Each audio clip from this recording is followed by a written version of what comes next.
नमस्कार दोस्तों, आज हम एक बार फिर आपके बीच लेकर आए हैं एक प्रेरणादायक कहानी जिनको पढ़कर आपकी सोच बदल जाएगी।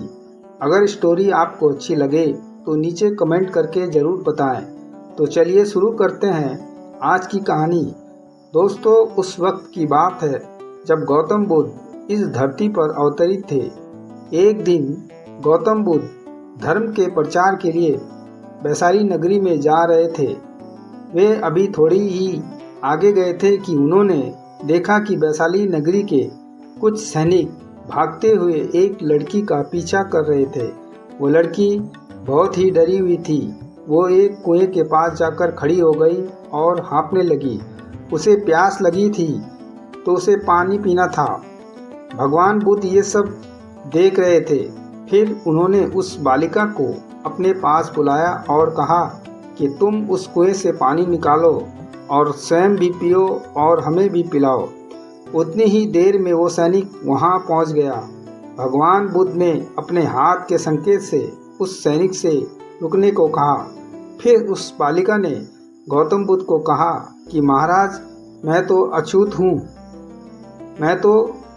हूँ। मैं इस कुएं से पानी निकालूंगी तो जल दूषित हो जाएगा। मैं आपको कैसे पानी पिला सकती हूँ। भगवान बुद्ध ने उससे फिर से कहा, बेटी, मुझे बहुत जोर की प्यास लगी है। पहले तुम मुझे पानी पिलाओ। उसी वक्त वहाँ पर वैशाली के राजा पहुँच गए। उन्होंने बुद्ध को नमन किया और सोने के बर्तन में पानी देते हुए कहा, महाराज, ये लीजिए, केवड़े और गुलाब का सुगंधित पानी आपके लिए है।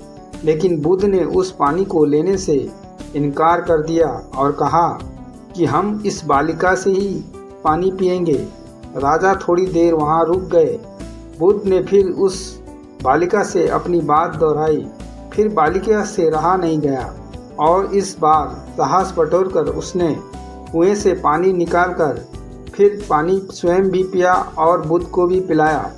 फिर पानी पीने के बाद बुद्ध ने बालिका से पूछा, पुत्र, तुम इतनी डरी हुई क्यों हो? तुम्हें किससे भय है? फिर बालिका ने पूरी बात बताई कि मुझे राजा के दरबार में गाने का अवसर मिला था। मैंने गीत गाते हुए नृत्य किया। सभा जाने ने खूब आनंद लिया। महाराज को भी अच्छा लगा। फिर उन्होंने अपनी माला मुझे भेंट की। लेकिन महाराज को किसी ने बताया कि मैं एक अछूत कन्या हूँ। फिर महाराज ने उस कन्या से पूछा कि क्या तुम एक अछूत कन्या है? फिर मैंने बताया कि हाँ, मैं अछूत हूँ। राजा ने यह सुनते ही अपने सैनिकों को आदेश दिया कि इस कन्या को कैद खाने में डाल दो। मैं किसी तरह वहाँ से बचकर यहाँ तक पहुँची थी तो आप मुझे मिल गए। बुद्ध ने पास में खड़े हुए उस राजा को कहा कि सुनो राजन, मैं चाहता हूँ कि मेरी इस बात को आप सदैव याद रखें कि किसी भी इंसान की पहचान उसके धर्म या जाति से नहीं, पर उसके गुण और कर्म से की जाती है। जिस बालिका के मधुर कंठ से निकले गीत और नृत्य का आप सबने आनंद उठाया, उसे पुरस्कार दिया। जिनके कार्य इतने अच्छे थे वे अछूत हो ही नहीं सकती और आप उसे अछूत कह रहे हैं। सारी प्रजा का पिता होकर ऊंच नीच का भेदभाव रखते हैं। सुनो राजन, यहाँ पर नीची सोच और छोटे कार्य करके अछूत होने का परिचय तो आपने दे दिया है। इसलिए मेरी नज़रों में वह कन्या नहीं बल्कि आप अछूत हैं। वैशाली नरेश को अपने इस कार्य से घृणा होने लगी और बहुत पछतावा हुआ। फिर वह बुद्ध के चरणों में गिर पड़े और क्षमा मांगने लगे और कहा कि आपकी इस बात को मैं सदैव याद रखूँगा। फिर वहाँ से चले गए। तो दोस्तों, इस कहानी से हमें यह शिक्षा मिलती है कि कोई भी इंसान अपने कार्य और विचारों से बड़ा बनता है, अपने धर्म या जाति से नहीं।